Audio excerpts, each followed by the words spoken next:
السلام عليكم ورحمة الله وبركاته. النهارده هنتكلم عن حالة الفاشيا البولسي أو حالة شلل العصب الوجهي أو اللي احنا بنسميها العصب السابع. طبعا عارفين إن العصب السابع بيغذي لي العضلات المسؤولة عن تعبيرات الوجه، زي مثلا الضحك، إن أنا أضحك، زي إن أنا أرفع حواجبي، زي إن أنا أقفل عيني، زي إن أنا أكشر.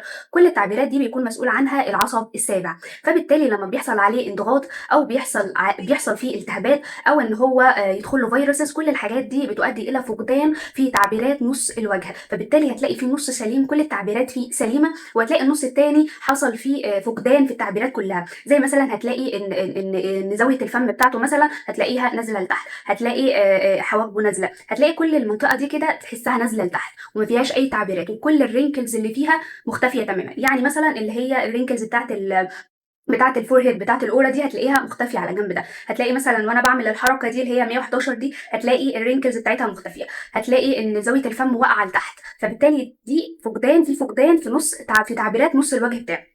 تمام. طيب في معلومه مغلوطه، وهي ان تيارات الهواء بتسبب لي اللي هو حاله العصب السابع.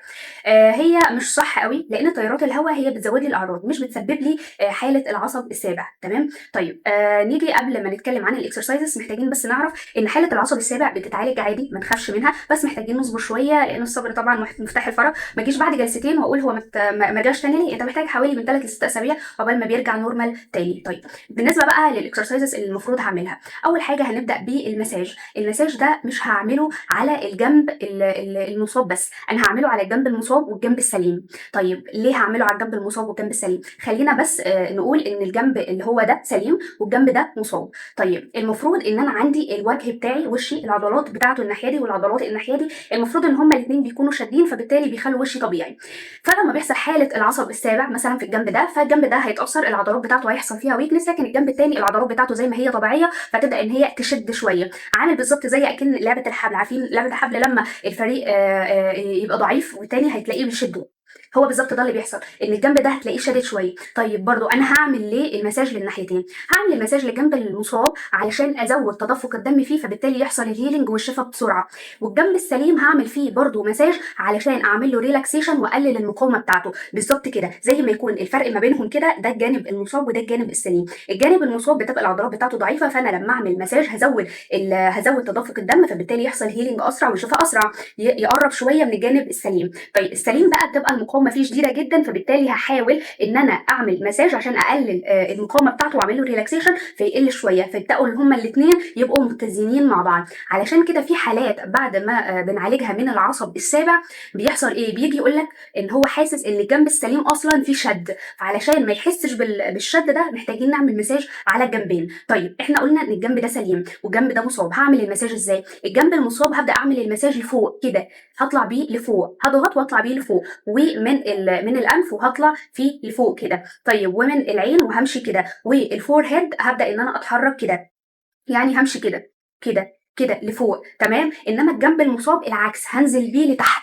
كده، همشي كده همشي كده همشي كده همشي كده لتحت. يبقى الجنب المصاب هطلع لفوق والجنب السليم هنزل لتحت. وبعد كده هبدا ان انا احط ايدي جنب المصاب، الجنب السليم اهو همشي كده، والجنب المصاب كده، وهمشي بدايره، اتحرك بدايره كده. تمام. ده المساج اللي انا هعمله. بس في نقطه قبل ما نتكلم، او قبل المفروض كنا نقولها قبل المساج، اللي هو انا هعمل ايه؟ ان انا قبل ما اعمل المساج اتاكد ان الشخص ده في حاله، او ان الشخص ده حاله سب اكيوت، ان الشخص ده مش حاله اكيوت. يعني ايه؟ يعني ان الشخص او البيشنت ده عدى مرحله الالم. فهعرف الموضوع ده ازاي؟ هتيجي ورا ودنه وتبدا ان انت، ده الجانب المصاب، هبدا ان انا اعمل مساج من ورا ودنه لقدام. لو حس بوجع يبقى دي حاله اكيوت، ما ينفعش اصلا اشتغل عليها. لما البين بتاعه يقل هبدا اشتغل معاه.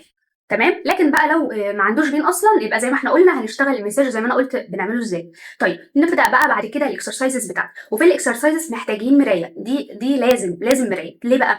المرايه بتساعدني ان هي تعمل لي فيدباك كويس وتحفز لي البيشنت. يعني عارفين مثلا في صالات الجيم دايما تلاقيهم حاطين مرايات في كل حته، لانك لما بتشوف نفسك بتعمل الاكسرسايزز بتتحفز اكتر. هو نفس الفكره بالظبط، ان انا احط مرايه قدام البيشنت ويبدا هو اللي هيعمل الحركات، انا مش هاجي ناحيته، هو اللي هيعمل الحركات دي. هقول له اول حاجه يبدا ان هو يرفع حواجبه لفوق، يرفعها لفوق. طبعا الجنب السليم هيرفع، الجنب المصاب مش هيرفع، فهقول له ايه؟ ساعد بايدك، يعني ارفع بايدك عادي لفوق، وهعملها 10 مرات، من 10 ل 12 مره كده. يبقى هو هيرفع كده المفروض ده هتترفع عادي ودي مش هتترفع، احاول ان انا ارفع بيها وبعد كده انزل، بعد كده دي هتترفع واحاول ارفع بدي، وهكذا نكرر الموضوع ده 10 مرات. بعد كده عارفين الرينكلز اللي احنا قلنا عليها دي كده على الناحيه المصابه هو مش هتلاقيه الرينكلز دي موجود. وعلى فكره الكلام ده احنا شفناه حقيقي، تقريبا انا كنت في المستشفى من يومين 3 كده وشفنا حاله فشل بوكس، كانت الرينكلز اللي هي بتاعت الفورهيد دي هي فعلا مش موجوده، هي فعلا مختفيه، والحركه دي هتلاقيه بيجيبها بالجانب السليم والجانب المصاب مش عارف يجيبها.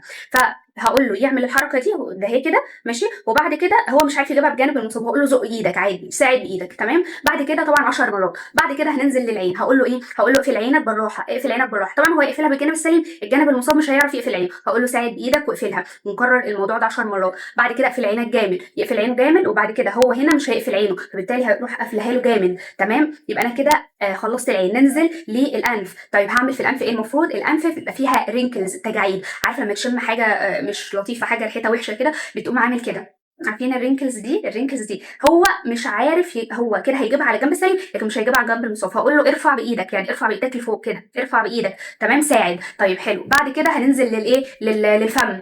هقول له يعمل ايه، اول حاجه يحاول ان هو يبتسم ابتسامه صفراء من غير ما يبين سنانه، اللي هي دي طبعا هو هيجيبها هنا، هيعمل كده، دي مش هتيجي، هقول له ارفع بايدك لفوق تمام، ونكرر الموضوع ده 10 مرات. بعد كده يبتسم وهو فاتح سنان كده، يفتح لفوق تمام، وبرده يرفع وهو الجانب المصاب. بعد كده هقول له يعمل ايه، ويسلنج صفاره، او يعمل بقه حرف الاو كده كده ماشي، ويحاول ان هو اكنه ينفخ في شمعه، ينفخ في حاجه كده تمام. بعد كده يملى بقه بالهواء تمام، ويحاول يطلعه بالراحه زي كده، يحاول يطلعه براحته. كل الكلام ده طبعا مش هيعرف يعمله، هيعرف يعمله جنب السليم وجنب المصاب مش هيعرف، يعني مثلا لما يجي يعمل حرف الاو مش هيعرف يجيبه هنا، فهقول له يزق عادي تمام. بعد كده نبدا ان احنا نعمل ايه، نعمل اللي هو اي كده عشان كده، وتشد عليها، تجز عليه كده، بتجز على اسنانك كده علشان برضو عضلات الرقبه تشتغل معايا. في الجنب السليم طبعا هو في الجنب المصاب مش هيعرف يعمله، كل الحاجات اللي احنا بنعملها اسيستد، يعني هو بيحاول ان هو يساعد بايده تمام. وطبعا كل الكلام ده قدام المرايه زي ما احنا قلنا، لان هو كده بيتحفز، بيحاول ان هو يعمل يخلي الجانب المصاب يتحرك زي الجانب السليم بالظبط. طيب بعد كده هنعمل ايه، هنعمل نفس الاكسرسايز دي، نفس التمارين، بس بقى المره دي هنثبت الجانب السليم ونحرك المصاب. يعني المفروض ان انا هقول له يرفع حواجبه، هيرفع كده لفوق، لا انا هثبت دي وهخليه يرفع بالايه، بالمصاب، خليه يرفع بالمصاب، يحاول يرفع بالمصاب. كل الكلام ده هيتكرر تاني. طيب كده احنا خلصنا الاكسرسايزز اللي المفروض تتعمل لحاله الايه، الفشل الجنسي. طيب بالنسبه بقى في معلومات كده، في شويه تبس محتاجين نقولها.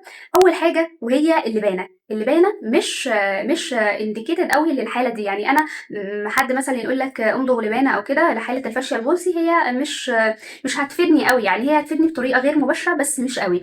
زي ايه مثلا، لان اللبانه المفروض عضله المضغ النيرة المسيتر، عضله المسيتر ما بتتغذاش اصلا بالفشل نيرف، فبالتالي لما انا امضغ لبانه انا كده مش كده بعمل او باثر على الفشل نيرف خالص. عضله المسيتر اصلا بتتغذى بالترايجيمينال، بعصب اسمه الترايجيمينال، مش الفشل خالص، بس ممكن تساعدني يعني بطريقه غير مباشره ان هي خليني احرك بقي والعضلات دي كلها تمام. دي كانت حلقه العصب السابع. فلو تعرف حد عنده العصب السابع شيروا الفيديو، ولو عندك اصلا العصب السابع فاعمل الاكسرسايزز اللي انا قلت عليها.